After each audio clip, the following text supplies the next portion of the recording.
Pick up a $4 infrared thermometer at any hardware store and point it at your interior wall. Not the window, the wall. The number you see will tell you more about your insulation problem than anything a contractor will say. And most people never look. This video is about what happens when you skip that number, spend $200 on extra insulation, and discover that the problem got worse. Not better. Worse. The condensation increased.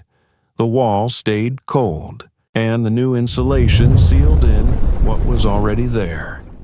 Before you buy anything, read the wall. This is part of a series on the physics of shelter. If you want the rest, subscribe now, because the next video covers Roman bathhouses that had no HVAC and stayed at 86 degrees Fahrenheit year-round. The mechanism they used is the same one your crawl space is currently failing to replicate. Here's the scenario. January. A homeowner touches the inside surface of an exterior wall, and it is cold. Not cool. Cold.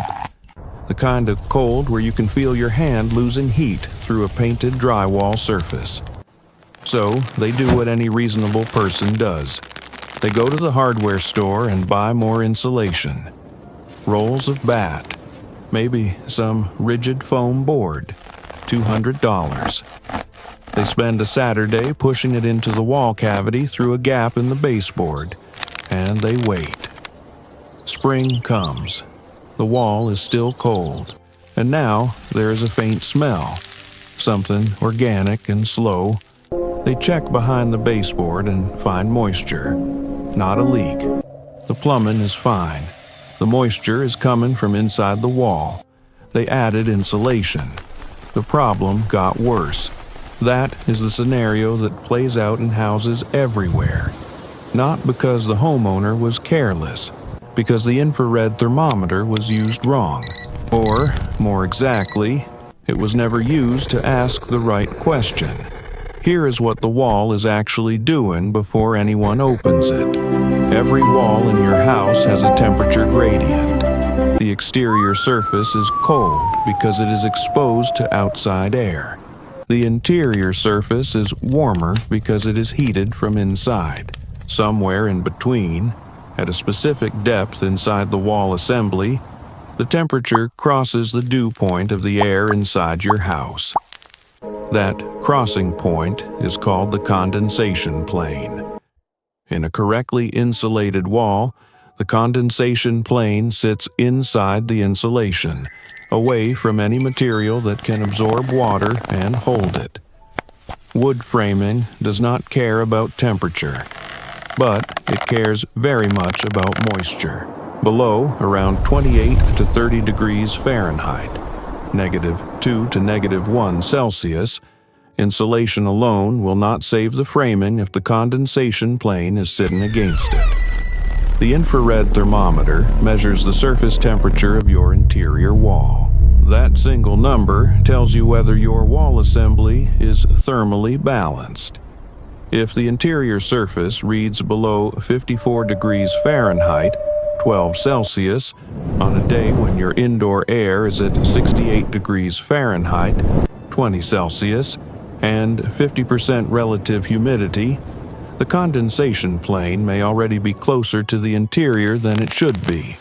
Adding more insulation to the interior side pushes the condensation plane further outward, toward the cold side, which is exactly what you want, but only if the exterior side has some capacity to dry.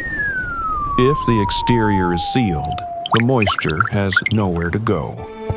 That is the trap. The measurement takes 2 minutes. You need 3 things: the infrared thermometer, a standard indoor thermometer for air temperature, and a hygrometer for indoor relative humidity. All 3 available at a hardware store for under $30 total. Measure on the coldest day available, mid-morning, after the house has been at normal temperature overnight. Point the infrared thermometer at the center of your exterior wall, about chest height, away from any electrical outlet or window frame. Record the surface temperature.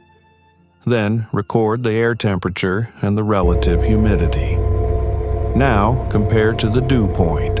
At 68 degrees Fahrenheit and 50% humidity, the dew point is around 48 degrees Fahrenheit, 9 Celsius.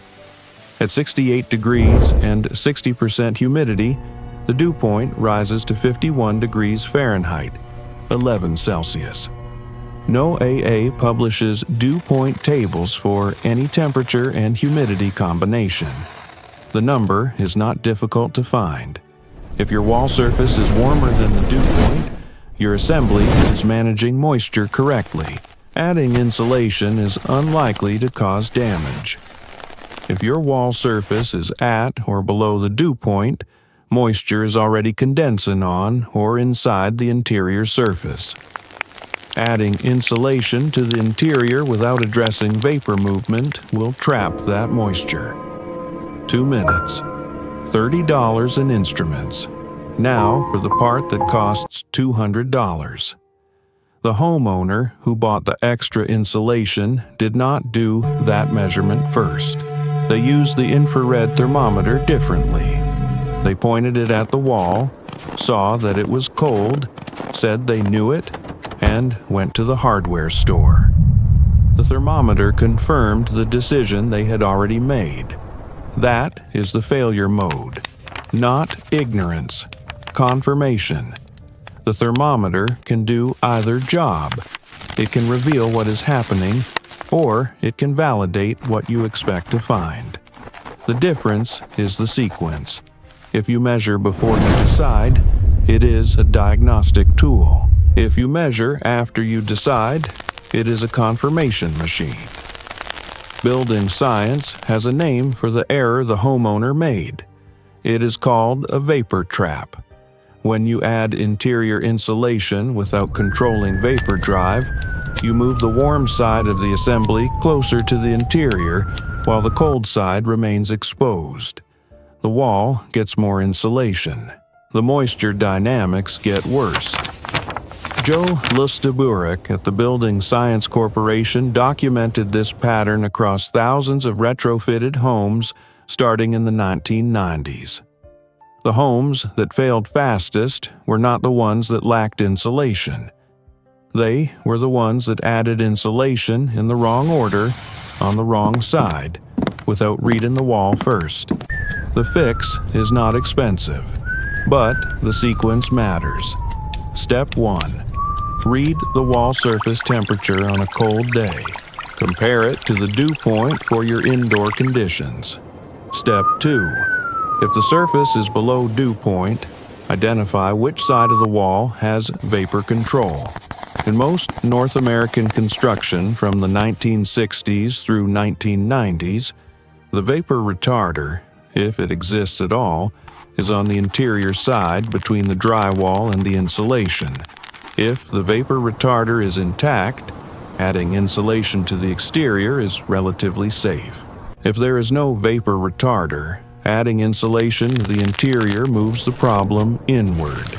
Step 3. Choose the side. Exterior insulation is almost always the correct answer for cold climates. It keeps the framing warm, moves the condensation plane toward the exterior, where drying is easier, and does not require disturbing the interior vapor control layer. It costs more to install. It does not create new problems. Interior insulation is not wrong in all cases. In a climate where winters are mild, the condensation risk is lower, and interior batts may be perfectly adequate. The surface temperature measurement tells you which climate your wall is actually living in. Step 4. If you have already added interior insulation and found moisture, do not add more. Remove it. Let the wall dry. Remeasure the surface temperature after 2 weeks. If it rises to within 5 degrees of your dew point, the wall can manage on its own, or with exterior treatment. If it stays cold, the exterior assembly needs attention first. The $200 in extra insulation represents the national average cost of a small retrofit bat or blown-in job in a single room, based on contractor surveys published by the National Association of Home Builders. It does not include the cost of remediation if moisture damage has occurred, which in a 10-square-foot section of wall can run between $300 and $800 depending on how deep the damage went. The infrared thermometer costs between $15 and $40. The hygrometer costs under $15. The measurement takes 2 minutes on one morning. The ratio of diagnostic cost to error cost is roughly 1 to 30, assuming you catch the problem before mold has set in.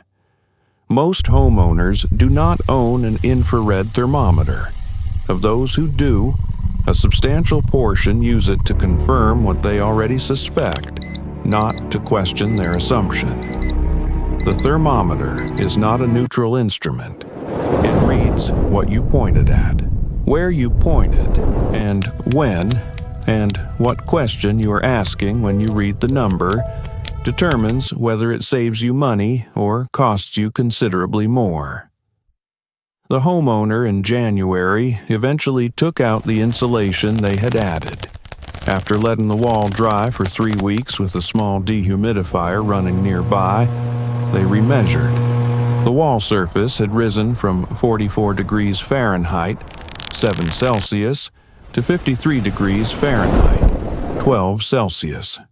Still cold, but no longer below the dew point. They did not add more insulation. They installed a thin layer of rigid foam on the exterior under the siding with an air gap. The surface temperature of the interior wall in January rose to 58 degrees Fahrenheit, 14 Celsius, above the dew point. The smell disappeared. The fix was exterior. The thermometer told them that on the first day. They were not asking the right question when they read it. That same infrared thermometer, the one they had used to confirm the wrong diagnosis, is now what they reach for first, every winter, before opening any package of insulation. They point it at every exterior wall. They record the numbers. They compare them to dew point. Same instrument, different question. The fix was always there. You just couldn't see it. Have you ever measured the surface temperature of your exterior walls in winter and compared it to your indoor dew point? Tell me in the comments what you found. That single number tells me more about your house than any description would.